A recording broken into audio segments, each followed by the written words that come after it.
Something inside your life has already stopped holding. You still wake up, you still function, you still do what needs to be done, but the inner structure that once carried you through your days is quietly breaking apart. The most frightening part is not the pain, not the questions, and not the uncertainty, but the silence that has entered your relationship with God. The prayers that once felt steady now feel empty.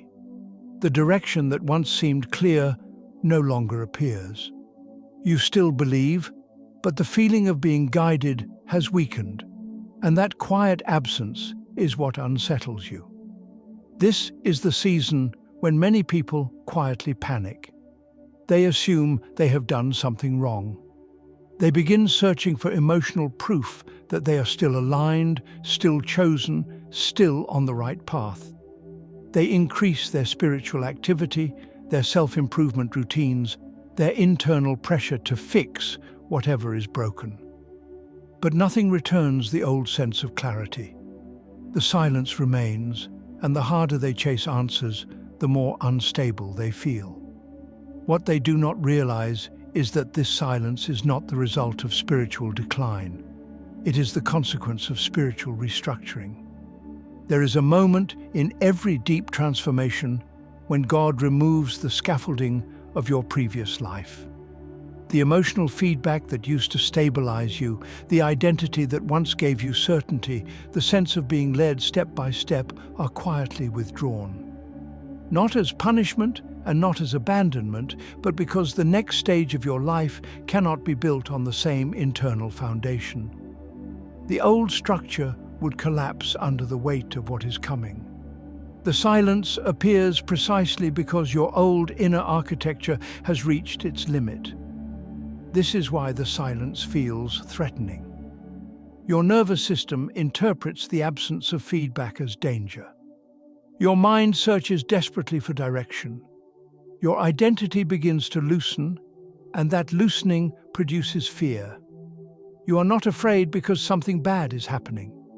You are afraid because something stable is being dismantled. The version of you that once knew how to function is being quietly retired, and the version that must now emerge has not yet fully formed. Most people attempt to escape this phase. They rebuild the old life with new decorations. They return to habits that once made them feel safe. They settle for smaller futures because smaller futures require less inner change. They confuse retreat with peace and call it wisdom. But those who remain inside the silence long enough begin to feel a different kind of shift taking place, one that is not emotional and not dramatic, but deeply structural. Inside this silence, your nervous system starts to release its dependence on constant reassurance.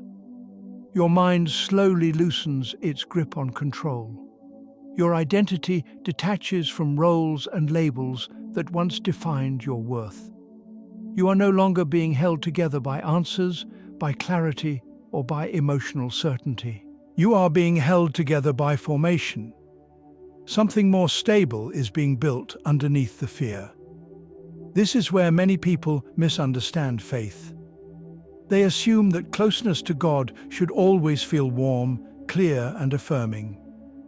But mature faith is not sustained by feeling understood.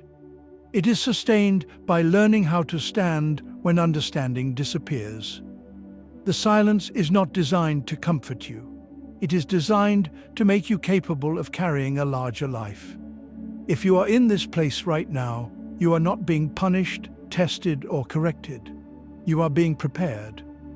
The pressure you feel is not the pressure of failure. It is the pressure of growth. The quiet is not empty. It is active. The confusion is not meaningless. It is the byproduct of a new internal structure assembling itself. Your life is not stalling in this season. It is recalibrating. What feels like a spiritual absence is actually a spiritual transition. The silence is not where your journey ends. It is where your old self ends and your deeper self begins. When this silence stretches on, Something inside you starts to change in ways you do not immediately recognize. You become less reactive. You notice that the same thoughts that once drove your decisions no longer have the same authority. You begin to sense a slow detachment from the version of life you once protected so fiercely. This is not because you care less, but because the internal center from which you're living is shifting. What once felt essential now feels negotiable. What once defined you now feels temporary.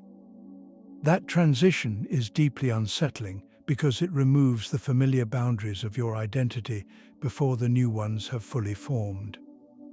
During this stage, many people experience a strange form of emotional fatigue. They are not depressed. They are not hopeless. They are simply tired of maintaining a life that no longer matches who they are becoming. This fatigue is not laziness and not weakness. It is the natural exhaustion that appears when the soul stops pretending. You are no longer willing to force yourself into patterns that no longer fit. You have not lost discipline. You have outgrown the structure that once required it. This is why so many people misinterpret this season as regression. They think something in them is breaking. In reality, something in them is being released. The pressure you feel is not pushing you down. It is creating space. Space for new decisions, new boundaries, new standards, and a deeper form of inner authority that does not depend on approval, recognition, or external stability. The silence removes the old motivations so that new ones can form. As this process continues, your relationship with God becomes quieter, slower, and more internal. You stop seeking constant confirmation and start developing something far more valuable: inner steadiness. Your faith is no longer based on what you feel during prayer or how inspired you are by spiritual language.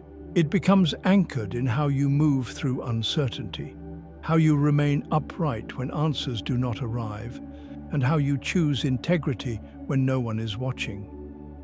This is the stage where the quiet lion begins to emerge. You do not announce your growth. You do not explain your process. You simply become harder to destabilize. Your reactions soften. Your attention sharpens.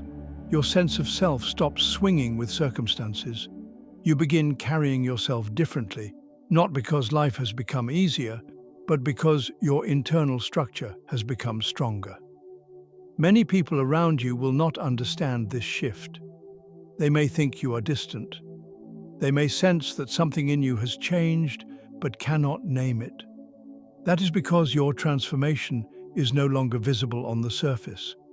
It is happening in the way you think, the way you choose, the way you respond to pressure, and the way you remain calm when the ground beneath you is unstable. This is not performance. This is formation. At this stage, the silence serves a very specific function. It prevents you from building your future on old emotional dependencies. It forces you to develop a new relationship with yourself, with God, and with life. You are learning to operate without constant reassurance, without emotional compensation, and without needing the world to validate your direction. This is not detachment. This is sovereignty. Eventually, you begin to notice that the fear which once dominated your inner world has weakened. You still experience uncertainty, but it no longer controls your movement. You still feel the weight of decisions, but you are no longer paralyzed by them. You are becoming capable of carrying both pressure and peace at the same time. That capacity is one of the greatest signs of inner growth. What feels like loss in this season is actually preparation. The silence strips away what cannot survive the next chapter of your life. It removes the habits, attachments, and emotional reflexes that would sabotage what is being built. You are not being emptied, you are being restructured. If you are here, do not rush the process. Do not attempt to fill the quiet with noise. Do not retreat into the past simply because it feels familiar. What is forming inside you cannot be rushed, forced, or faked. It must be lived. Your future is not waiting for you at the end of this silence. It is being built within you by it. There comes a moment in this season when the silence no longer feels threatening. It does not disappear, but it changes its texture. What once felt empty begins to feel spacious. What once felt like abandonment begins to feel like preparation. You are no longer asking when the answers will return. You are learning how to move without them. This is the point where your internal balance shifts from dependence to stability. You begin to notice that your decisions are no longer driven by urgency. You do not feel the same pressure to resolve everything immediately. The future no longer feels like something you must control. Instead, it becomes something you are willing to enter with patience. This does not make you passive. It makes you precise. You are no longer wasting energy resisting the unknown. You are conserving it for what actually matters. Your relationship with God at this stage becomes deeply simple. Not emotionally intense, not dramatic, not filled with constant spiritual language. It becomes grounded. You stop performing faith and start inhabiting it. You do not need to feel powerful to remain faithful. You do not need to feel inspired to remain aligned. You simply continue walking even when the road ahead is not yet visible. This is the maturity that most people never reach. They remain dependent on emotional peaks and constant affirmation. But the quiet lion moves differently. He does not roar to prove his strength. He does not chase attention. He does not collapse when the environment becomes uncertain. He has learned how to remain upright inside pressure without needing the pressure to disappear. As this internal shift completes itself, you will notice something subtle but important. Your life begins to reorganize around your new center. Old situations lose their grip. New opportunities appear without being forced. Conversations change. Your sense of direction becomes calm instead of frantic. This is not because everything is suddenly clear, but because you are no longer fragmented. The silence has done its work. What once felt like loss reveals itself as construction. What once felt like confusion reveals itself as alignment. What once felt like absence reveals itself as presence of a deeper kind. You did not lose God in the silence. You lost the version of yourself that could not carry what was coming next. If you are in this place now, you are not behind. You are not late. You are not broken. You are standing in the most important transition of your life. This is where your old self ends and your steadier self begins. This is where your faith becomes durable. This is where your future becomes possible. Remain here. Do not rush. Do not retreat. Walk in the light, even on the days it feels distant.